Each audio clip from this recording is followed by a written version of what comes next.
আমি অত্যন্ত দুঃখের সঙ্গে আপনাদেরকে জানাচ্ছি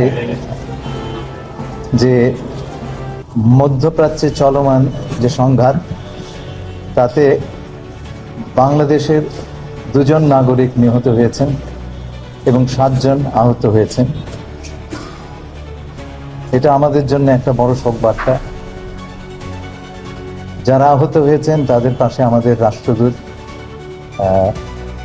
তারা গেছেন, ছুটে গেছেন। আমাকে ইতিমধ্যে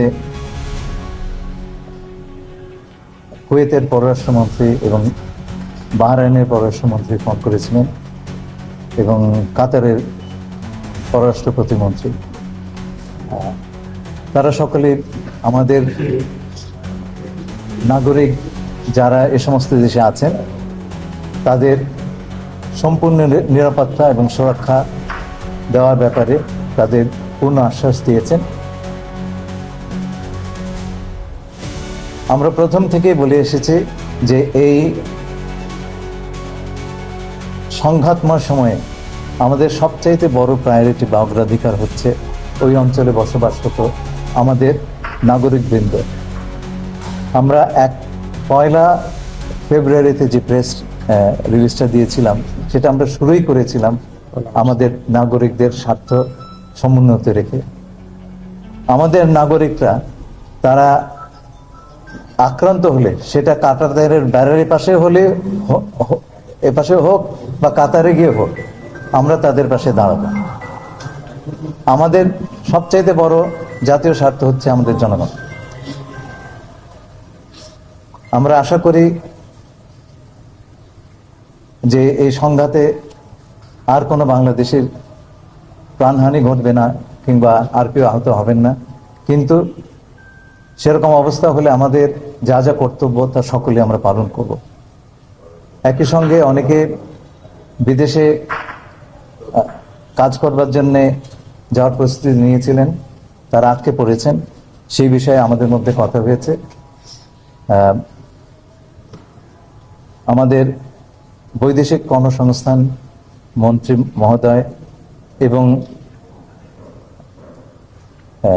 বেসামরিক বিমান চলাচল মন্ত্রণালয়ের প্রতিমন্ত্রী মহোদয় এই বৈঠকে যোগদান করেছিলেন এবং আমাদের ঊর্ধ্বতন কর্মকর্তাবৃন্দ ছিলেন। সেই সঙ্গে আমাদের প্রতিমন্ত্রী এবং মাননীয় প্রধানমন্ত্রীর পররাষ্ট্র বিষয়ক উপদেষ্টা তিনি উপস্থিত ছিলেন। আমরা যারা আটকে পড়েছেন তাদের যখন বিমান চলাচল শুরু হবে দ্রুততম সময়ে তাদেরকে যাবার বন্দোবস্ত করে দেওয়ার সকল প্রকার কার্যক্রম আমরা সম্পন্ন করার ব্যবস্থা নিয়েছি এবং আশা করি আমরা দ্রুততার সঙ্গে এবং মসৃণভাবে এই কাজটি করতে পারবো। একটা প্রশ্ন হচ্ছে যে পরিস্থিতি বিবেচনায় 2টি স্টেটমেন্ট দেওয়া হয়েছে এখন পর্যন্ত বাংলাদেশের পক্ষ থেকে, সরকারের পক্ষ থেকে। বাংলাদেশের অবস্থানটা সেক্ষেত্রে কোন জায়গায় ফিক্সড আছে, যদি সেটা একটু বলতেন। বাংলাদেশের অবস্থান হচ্ছে খুব সোজা। প্রথম কথা হচ্ছে যে আমরা আমাদের জনগণ যারা আমাদের নাগরিক যারা ওই অঞ্চলে আছেন তাদের স্বার্থ রক্ষা 1 নম্বর কথা। আর আমরা মনে করি না যুদ্ধ বা সংঘাত কোনো সমাধান। আমরা চাই অত্যন্ত দ্রুততম সময়ে একটা আলোচনার মাধ্যমে, কূটনীতির মাধ্যমে শান্তিপূর্ণভাবে এই সমস্যাটার সমাধান হোক। মন্ত্রী, আমার আরেকটা প্রশ্ন করবো। কালকে মার্কিন সহকারী পররাষ্ট্রমন্ত্রী পল কাপুর আসছেন সফরে, আপনার সঙ্গে বৈঠক রয়েছে, সেটি বিষয়ে বৈঠকের পরে বলবো।